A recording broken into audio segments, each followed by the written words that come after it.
During the years of the trees, Valinor was lit by Telperion the silver and Laurelin the gold. These trees showed forth the most glorious light in the history of Middle-earth. However, they only lit Valinor in the west, and Middle-earth still lay in shadow. Melkor, the first Dark Lord, and Ungoliant, the Spider Queen, destroyed these two trees.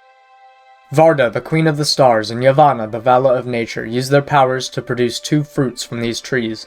Telperion, the Silver Tree, bore a flower of silver before its end.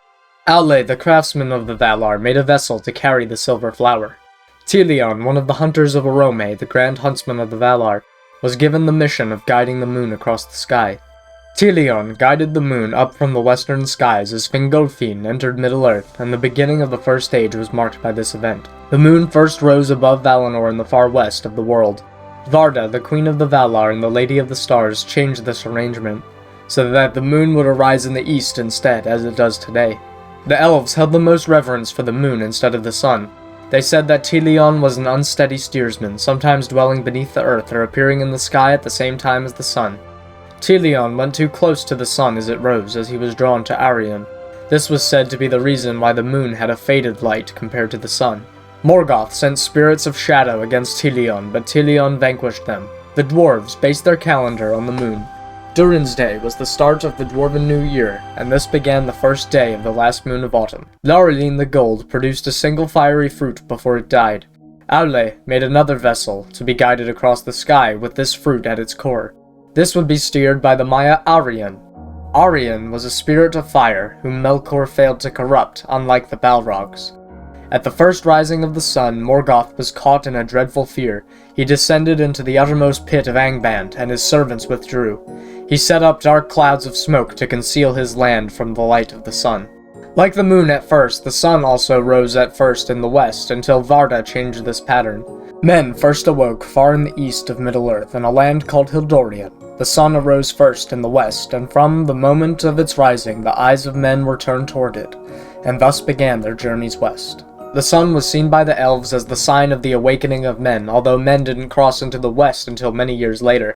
In the Third Age, Sauron devised terrible servants that could pass under the light of the sun unharmed. One of these creatures was the Uruk-Hai.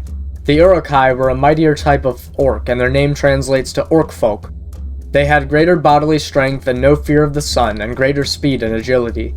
They were also smarter than the other orcs. Since trolls would turn to stone after coming into contact with the sun previously, Sauron devised the Olog-Hai, great trolls that were resistant to the sun's effects, to counter the forces of the west. These existed in Mordor. However, Angmar still had stone trolls. These trolls would be turned to stone in the light of the sun, and they were also encountered by Bilbo Baggins and Thorin's company on their way to Erebor. This happened before the company reached Rivendell. The Númenorians held the sun and the moon in the highest reverence. They called them the Man in the Moon and the Lady in the Sun. They saw them as the chief heavenly lights, and the enemies of the eternal dark. This was carried over to Gondor, where the sons of Elendil each had the sun and the moon in their names, Isildur for the moon, and Anarion for the sun, and with them the cities of Minas Ithil and Minas Anor, and the lands about them, Ithilien and Anorion. Later, Minas Ithil would become Minas Morgul when the Nazgul took it, the Tower of Sorcery, while Minas Anor would become Minas Tirith, the Tower of the Guard, to stand watch against Mordor. The sun and the moon weren't just objects in the sky, they had personality and missions of their own.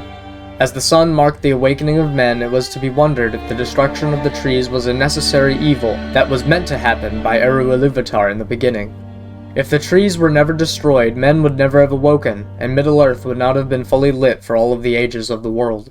The sun also marked the time of mortals and how time was measured.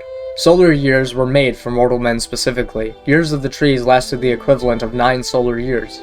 The marking of the mortal age was an important part of Ilúvatar's plan for Middle-earth, and he did this through the sun and the moon. Hey everyone, thanks for watching this video. If you enjoyed, please make sure to leave a like down below. I upload lore videos every Wednesday and Saturday at 4:30 p.m.